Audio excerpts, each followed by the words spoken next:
আসসালামু আলাইকুম ওয়া রাহমাতুল্লাহি ওয়া বারাকাতুহু। কেমন আছেন সবাই? দোয়া করছি সবাই ভালো ও সুস্থই থাকুন, এই কামনা করছি। সব সময় দোয়া করি আপনাদের জন্য। আমি নামাজে বসেই দোয়া করি, তো আপনারা আমার জন্য দোয়া করবেন। আমিও আপনাদের দোয়ায় ভালো আছি আলহামদুলিল্লাহ। আল্লাহর কাছে শুকরিয়া জানাচ্ছি। তো আজকে আমি এখানে একটা গাজর নিয়েছি কেটে, গাজর, আলু আর হচ্ছে এখানে আমি সাজনা নিয়েছি, সাজনা। আর এখানে টক টমেটো নিয়েছি। তো এগুলো দিয়ে আমি আজকে ঝোল রান্না করব।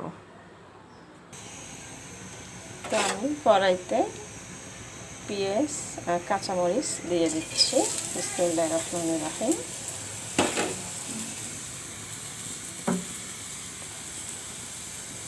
তারপর আমি সরিষার তেল দিয়ে দেব।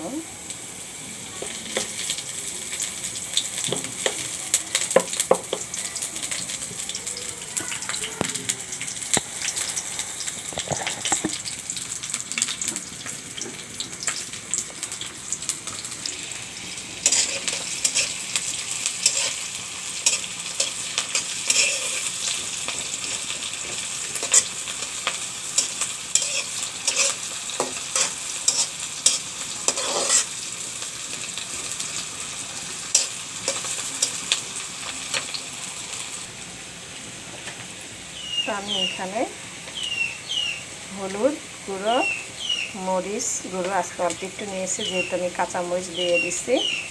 এখানে ধনিয়া আর হচ্ছে লবণ আমি দিয়ে দিচ্ছি।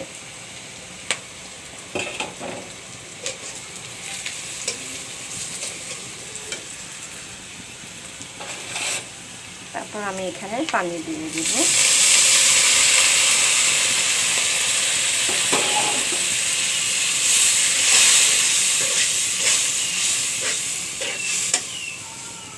মশলাটা কষিয়ে নেব।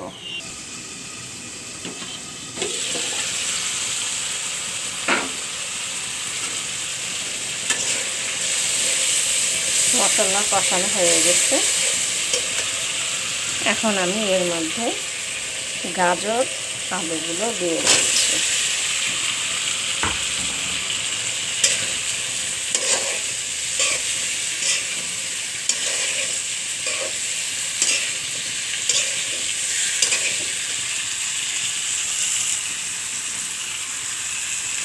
তারপর আমি এখানে সাজনাগুলো দিয়ে দিব।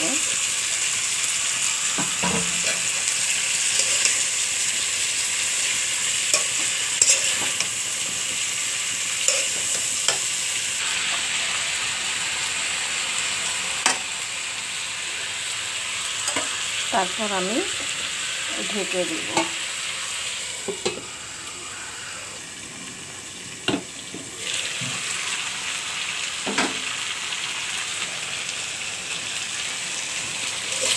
দেখুন, আমি প্রথমত পানি দেইনি। আমি যে কোনো তরকারি রান্না করলে প্রথমে পানি দেই না, আগে ভালো করে একটু কষিয়ে নেই, তারপর আমি পানিটা দিই, তাহলে সেই তরকারিটা খেতে মজা হয়। এখন আমি পানি দেব, সামান্য একটু পানি দেব সিদ্ধ হওয়ার জন্য।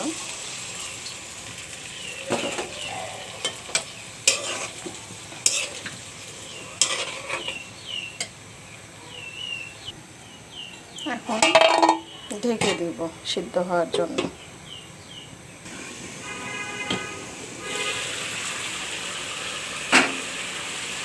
সাজনা আলুটা কষানো হয়ে গেছে। এখন আমি এখানে টক টমেটো 3টা কেটে রেখেছিলাম, আমি এগুলো দিয়ে দিচ্ছি। এটা হলো দেশি টক টমেটো।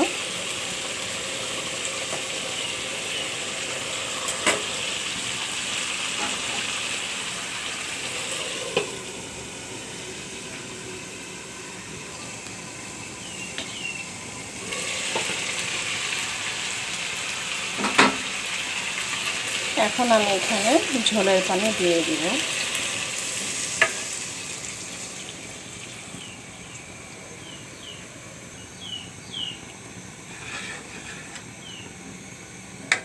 ঝোলের পানি দিয়ে দিলাম।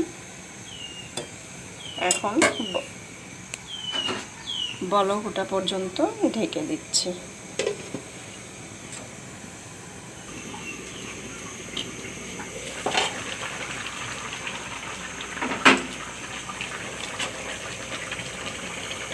সাজনা,